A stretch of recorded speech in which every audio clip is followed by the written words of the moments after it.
Liberando sus frenos.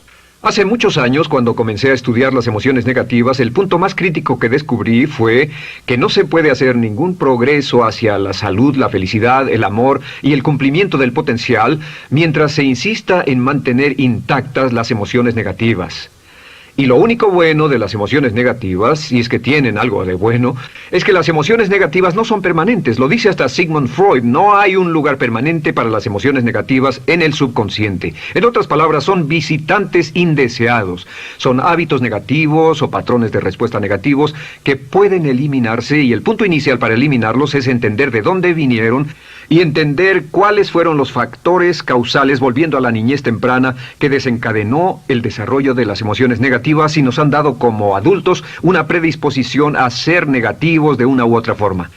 Esto nos lleva al condicionamiento de la niñez temprana. Recuerden que ya dijimos que el punto inicial de los patrones de hábitos negativos compulsivos e inhibitorios era la crítica destructiva. La crítica destructiva es el gran destructor. La crítica destructiva destruye a las personas en su interior y las deja caminando en círculos por fuera. Muchas personalidades han sido minadas y destruidas, mucha autoestima ha sido puesta de lado como resultado de la crítica destructiva más que cualquier otra cosa que podamos imaginar. La crítica destructiva es el gran asesino. Ahora, ¿por qué es eso tan malo? Sabemos que los niños en sus primeros años y al ir creciendo tienen una necesidad tremenda de amor y aprobación de sus padres. De hecho, muchos psiquiatras y psicólogos han dicho que la razón número uno de la enfermedad mental en los adultos es el retiro de amor o el amor no expresado. Sabemos que cualquier persona con prestigio, una persona que es importante para un niño, tiene un impacto enorme en ese niño, y los niños hasta la edad de 6 años tienen muy poca habilidad para discriminar entre una crítica válida y una crítica inválida. Lo que esto significa es que todo lo que diga un padre o un pariente mayor o una persona mayor, cualquier cosa que diga una persona de prestigio o una persona importante para un niño es aceptada como cierta. Es aceptada como una representación válida de la realidad. Si una madre dice eres un niño malo, o si un papá dice eres flojo, si alguien dice no eres dependiente, o si alguien dice que somos estúpidos o tontos o feos, el niño no tiene capacidad alguna para discriminar entre lo válido y lo no válido. Ese niño acepta eso como una verdadera representación de la realidad. Va más allá de la mente consciente, va directamente al subconsciente y ahí se queda. Muchos de nosotros como adultos aún estamos viviendo en base a la información negativa que recibimos cuando éramos niños. Y después como adultos, ¿qué decimos? Pues decimos así es como soy, o siempre he sido así, o algunas personas dirán, pues es de familia, tu padre era así, los hijos son así, tu madre era así, etc. ¿De dónde viene? Nada de estas cosas es de familia. Por ejemplo, cuando estaba creciendo, mis padres habían sufrido la depresión y la depresión les produjo un impacto enorme. Y cuando hablábamos de comprar algo, lo recuerdo muy bien, mis padres se ponían muy tensos y decían, no podemos pagarlo, no podemos pagarlo, no podemos pagarlo, no podemos pagarlo. Tenían una mentalidad de carencia, esta mentalidad de no podemos pagarlo toda su vida.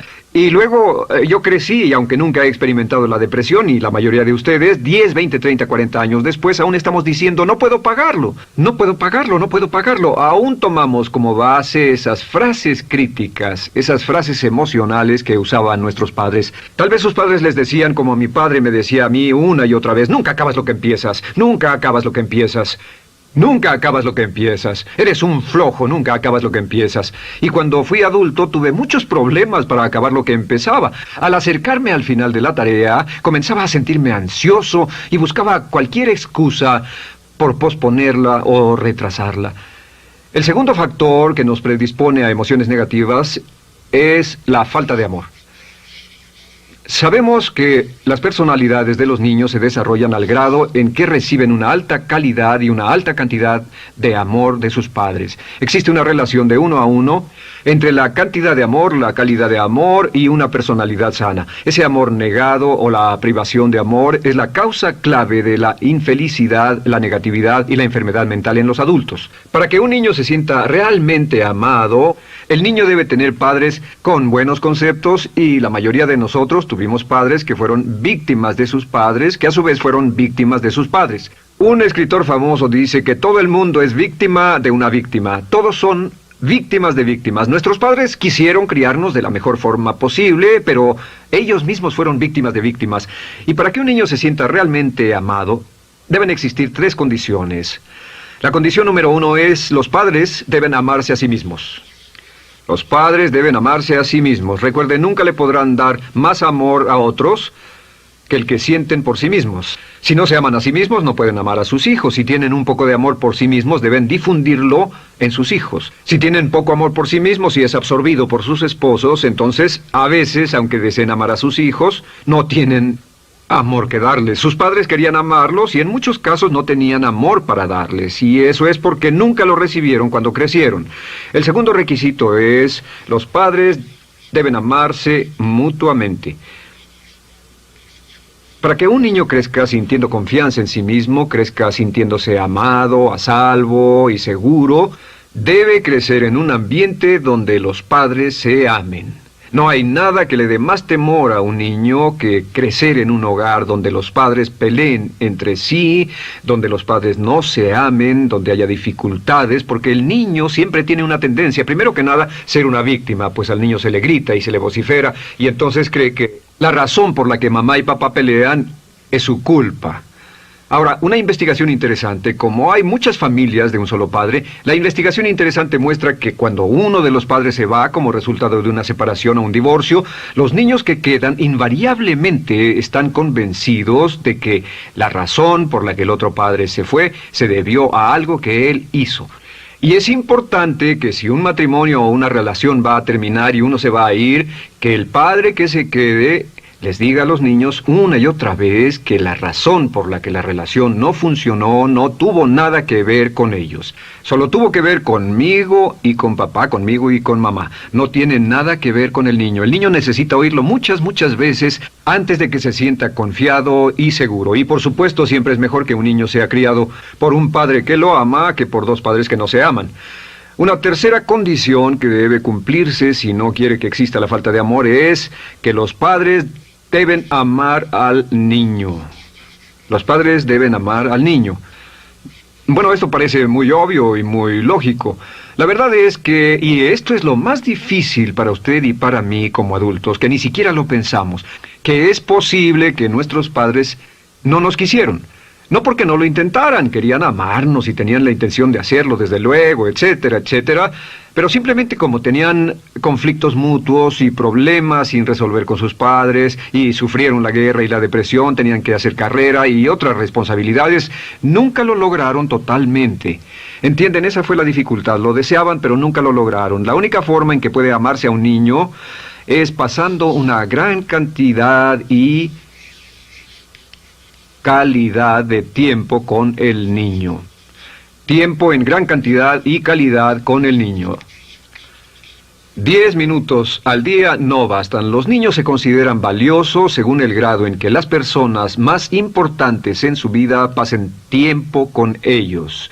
Si las personas más importantes en su vida, sus padres, solo pasan poco tiempo con ellos, los niños concluyen que la razón para ello es que tienen muchos defectos, que hay algo esencialmente malo en ellos y que por eso sus padres no pasan más tiempo con ellos. Los niños no piensan con la razón, lo hacen en forma emocional. Solo piensan: mi padre está aquí, me ama, y si no pasa tiempo conmigo, él o ella no me aman. Y si cualquiera de esas 3 condiciones existió o más cuando estaba creciendo, los padres no se amaban a sí mismos, o no se amaban mutuamente, o tal vez no lo amaban porque nunca lo lograron, aunque querían, entonces usted debe haber crecido en conjunción con la crítica destructiva que se llama culpa. ¿Y qué es la culpa? Pues simplemente la culpa es un sentimiento de no valer mucho. ¿De dónde sacamos este sentimiento? Lo obtenemos cuando continuamente gente importante nos critica en nuestra vida y simultáneamente no nos dan el amor que necesitamos. Sentimos que no valemos mucho o que no valemos nada. Y un sentimiento de culpa nos lleva a un sentimiento de falta de mérito, falta de valor y culpa. Y esa culpa, ese sentimiento de falta de mérito, es el mayor problema del siglo XX, la principal fuente de enfermedad mental. Es la fuente principal de los problemas en las relaciones, la fuente principal de enfermedad psicosomática, la fuente principal de la mayoría de los problemas que afectan a nuestra sociedad. Es el profundo sentimiento de culpa y falta de mérito que se expresa o se esconde en los pensamientos o en la actitud: no valgo suficiente, no valgo suficiente. No valgo suficiente. Ya hablamos de la autoestima y de lo importante que es. La autoestima significa me quiero mucho, me quiero mucho, me quiero mucho, me quiero mucho. Las personas que han sido criadas con críticas destructivas durante su vida no solo no se agradan a sí mismas, no sienten que sean lo bastante buenas para nadie, y en muchos casos están llenos de odio por sí mismos. Se odian a sí mismos, se autocondenan o se detestan. Y verán que esto sale en sus conversaciones y sale en sus relaciones con otras personas. Las personas que no se quieren a sí mismas, aunque quieran tener buenas relaciones, simplemente no son capaces de ello. Las personas que piensan que no son buenas para nada siempre lo hacen aflorar, siempre será un problema. Ahora, ¿cuál es la razón principal de la culpa? ¿De dónde viene la culpa?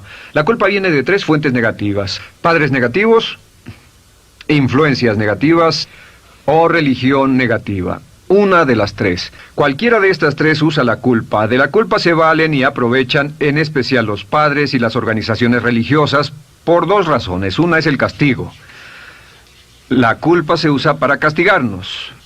Cuando estamos creciendo, el castigar es la forma más fácil de hacer que uno se sienta mal. Nuestros padres nos hacen sentir mal castigándonos físicamente o sermoneándonos o regañándonos. Y el castigo es una forma muy eficaz de irnos conformando o de conseguir que hagamos lo que los demás quieren. La segunda razón por la que se usa la culpa cuando se practica en forma consciente, y algunas organizaciones la practican así, es para tener más control emocional en especial, porque se puede controlar a una persona emocionalmente con culpa y manipular su comportamiento.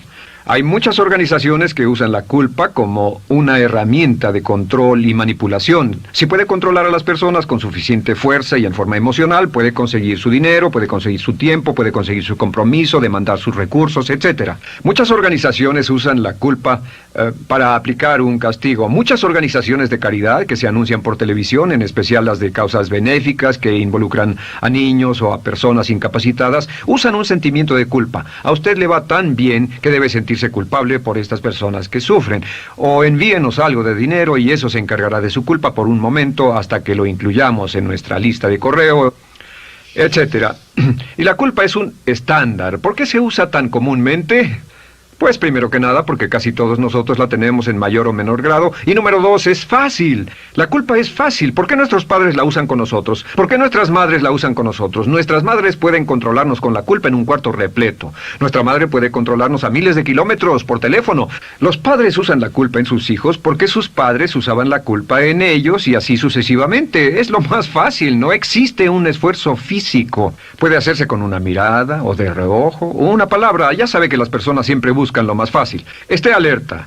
Ustedes han sido criados en un ambiente donde se les ha hecho sentir culpa y casi todos lo vivimos. Debemos entender que la culpa es como una letrina o bacterias emocionales negativas que se colocan en la raíz de su psique o su subconsciente y activan todas las demás emociones negativas: furia, odio, envidia, resentimiento, frustración y duda, temor, etcétera. Las crea y las activa a todas, y la forma para en realidad deshacerse del centro es exorcizarlo, extirparlo. Y es lo que vamos a hacer el resto de esta sesión. Primero, ¿cómo podemos saber si nos criaron con sentimientos de culpa? Bien, a esto le llamamos la manifestación adulta de la culpa. Manifestación adulta de la culpa. Puede saber, probándose a sí mismo, ¿cuánto de esto tiene? Número 1, la manifestación adulta de la culpa es que tiene sentimientos de inferioridad, sentimientos de inadaptabilidad y de no merecer las cosas. No siente que merezca que le pasen cosas buenas. Si una persona ha sido criada con crítica destructiva y se le hace sentir culpa, entonces cuando logra éxito, aún con un tremendo esfuerzo, tiene una tendencia terrible de sentir que no se lo merece. A esto se le llama, por cierto, temor al éxito. El temor al éxito es solo otra forma de decir que la persona que ha estado condicionada a pensar de sí misma como poco valiosa o no lo bastante buena, se siente muy incómoda cuando experimenta el éxito. Se siente muy tensa y a disgusto. Realmente si sienten demasiada tensión, comienzan a aspirar cocaína, a beber demasiado alcohol, se enredarán en comportamientos autodestructivos, tendrán una sensación tremenda de ansiedad, como si alguien fuera a descubrir algo de ellos. Hay un libro en la librería que dice, si me está yendo tan bien, ¿por qué me siento como un impostor? Tienen el llamado síndrome del impostor.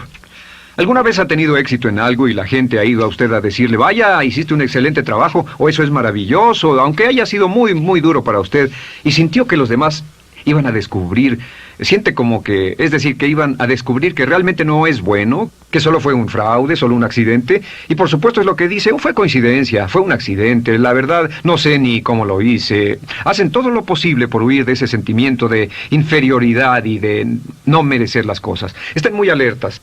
La segunda manifestación adulta de la culpa es la autocrítica destructiva. Hay una línea de un gran poeta que dice, aquellos a quienes se les hace mal, hacen mal a su vez. Los niños a muy temprana edad, a veces a la edad de 2 o 3 años, comienzan a menospreciarse, se desgarran, hasta se golpean y se castigan físicamente si se les critica demasiado. Siempre dicen el equivalente de no valgo suficiente o no soy muy bueno, y se castigan a sí mismos. Y la crítica destructiva es un síntoma real de un sentimiento escondido de culpa e insuficiencia. El número 3 es que fácilmente manipuladas por la culpa, las personas pueden jalar sus cordones de culpa en forma muy simple. Realmente vemos que existen 2 tipos de personas en el mundo, los lanzadores de culpa y los receptores de culpa. Invariablemente, estas personas se atraen mutuamente. Y por supuesto el lanzador de culpa es la persona que se identifica con el padre que lanzó la culpa y el receptor es la persona que se identifica con el que atrapó la culpa. Pero los lanzadores y los receptores de culpa se unen, se equilibran perfectamente, se establecen y forman una nueva generación de lanzadores y receptores de culpa. Podemos decir que usted es fácilmente manipulado por la culpa, porque ha estado muy bien condicionado. Su jefe puede tirar de su cordón de culpa, una persona en un autobús puede tirar de su cordón de culpa, una sobrecargo puede tirar de su cordón de culpa. Esté muy alerta a esto. La cuarta manifestación de culpa es que usted la usa. Usa la culpa y culpa a otro generosamente. ¿Por qué? Pues si ha funcionado en usted, la hará funcionar en ellos. Le parecerá que es un intercambio, un trato muy justo. Usa la culpa y la culpabilidad y se convierte en la base de sus relaciones con los demás. Cuando algo sale mal, les echa la culpa a ellos. Algo sale mal, culpa a alguien más. En cuanto hay un problema, busca a quién culpar. Un experimento muy interesante con la cámara escondida hace algunos años, fue que hicieron una plancha de hielo y la pusieron en la acera sin que nadie los viera. No hacía mucho frío, pero lo hicieron y observaron cómo reaccionaban las personas cuando pasaban por ahí, cuando caminaban por ahí, llegaban a esa plancha de hielo, se desequilibraban y se resbalaban, y lo primero que hacían era observar a la persona más cercana a ellos, enojados, verdaderamente furiosos, en otras palabras, buscaban a quién culpar. Y si no había nadie cerca de donde habían caído, se levantaban otra vez, miraban a su alrededor, no había nadie y entonces pateaban el piso, pateaban con fuerza y se iban. Nuestra tendencia natural cuando algo sale mal es buscar a alguien o algo a quien culpar, en especial si nos criaron con una culpa continua. Y la quinta manifestación es lo que llamamos lenguaje víctima. Ahora recuerden que hablamos sobre la ley de concentración. Dice, lo que siembras cosecharás.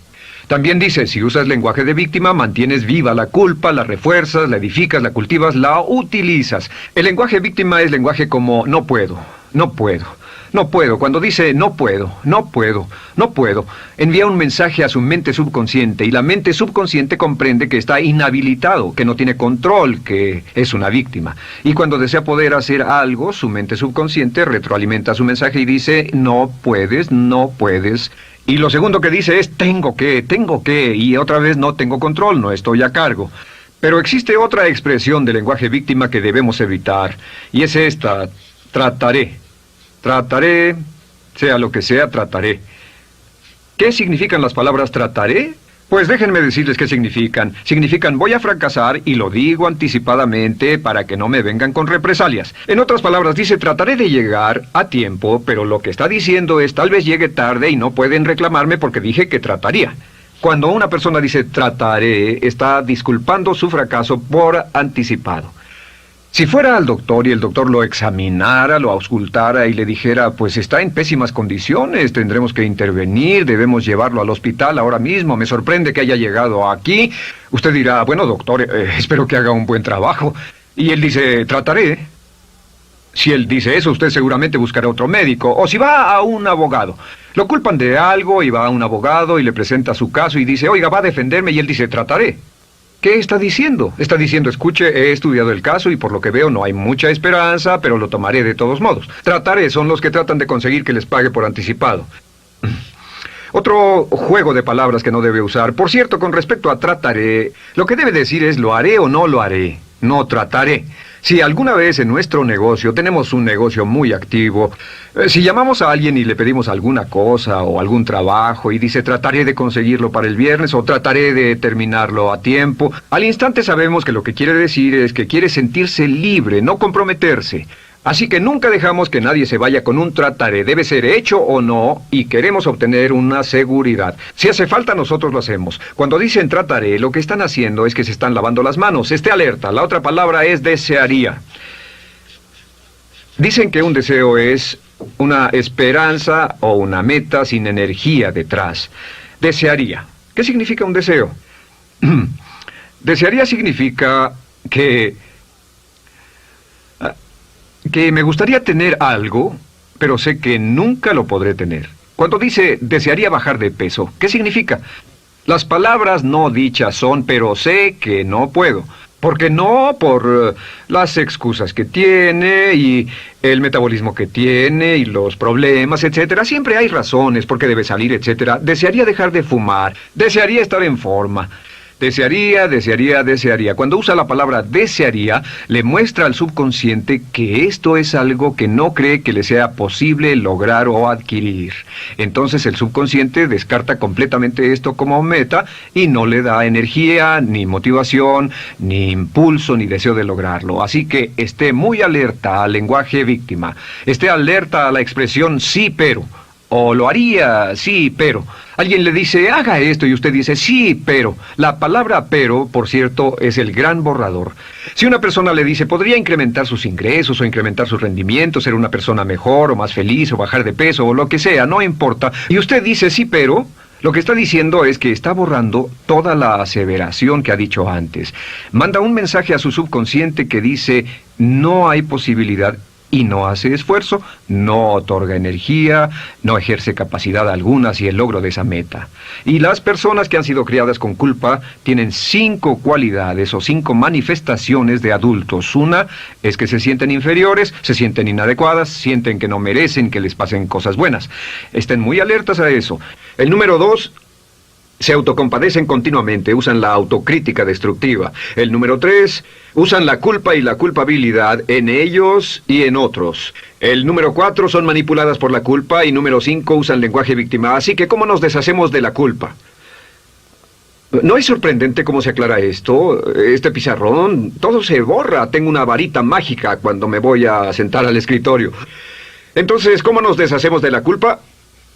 Para deshacerse de la culpa...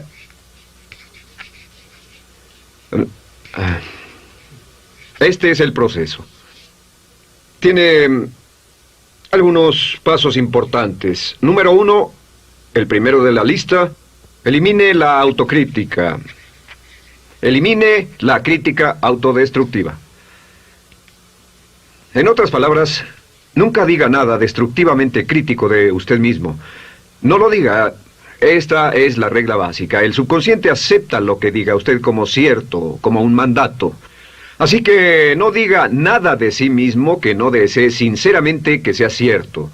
No diga estoy cansado, estoy gordo. No diga no puedo o debo. No diga nada a menos que quiera que sea cierto. Las palabras que van después de la palabra yo son las palabras que su subconsciente registra como mandatos, excepto cuando dice yo desearía o lo intentaré. Así que elimine la crítica destructiva. Siempre hable en términos positivos sobre usted. Me gusta mi persona, puedo hacerlo, lo haré, escogí hacerlo, pero nunca diga no, no puedo.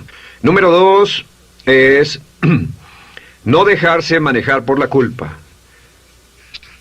Rehúse ser manejado por la culpa. Porque cada vez que le permita a alguien que lo manipule por la culpa, ¿sabe qué pasa? Refuerza y hace más poderoso el efecto de la influencia de la culpa en su vida. Cuando yo crecí, debo decir que yo crecí en una familia que estaba muy influenciada por la religión negativa. Realmente mi madre, Dios la bendiga, tenía un cinturón negro en el pecado e hizo un trabajo verdaderamente soberbio en ello. Y yo tardé en sobreponerme. Cuando me casé con Bárbara, ella también venía del mismo tipo de familia y recapacitamos. Hay una hermosa respuesta cuando uno de los dos caía de nuevo en los viejos patrones. Decía, no tratas de hacerme sentir culpable, ¿o sí? No tratas de hacerme sentir culpable, ¿o sí? Solo diga, no tratas de hacerme sentir culpable, ¿o sí? Y no deje que las personas lo manipulen usando la culpa. El número 3, no use la culpa o la culpabilidad y anuncie que no va a usarla. No la use en otras personas y permita que sus hijos o su cónyuge digan lo mismo. No tratas de hacerme sentir culpable, ¿o sí? Repítalo una y otra vez. Y si la otra persona le dice, eso es lo que trato, contéstele, no va a funcionar. Y no funcionará. Es que la culpa solo funciona mientras usted no sepa que está siendo usada en usted. El número 4 es lo que llamamos la ley del perdón. Es la más importante de todas. Realmente es el centro, es el meollo de toda esta sesión. La ley del perdón simplemente dice que usted está sano mentalmente hasta el grado en que pueda perdonar libremente y olvidar las ofensas. Que su habilidad para perdonar a los demás es la clave que determina su felicidad y su éxito en la vida. Su habilidad para perdonar a los demás es la única forma de eliminar la culpa. Su disponibilidad para perdonar a los demás y olvidar ofensas es el determinante más importante de si usted está o no totalmente integrado y es un adulto que funciona como ser humano.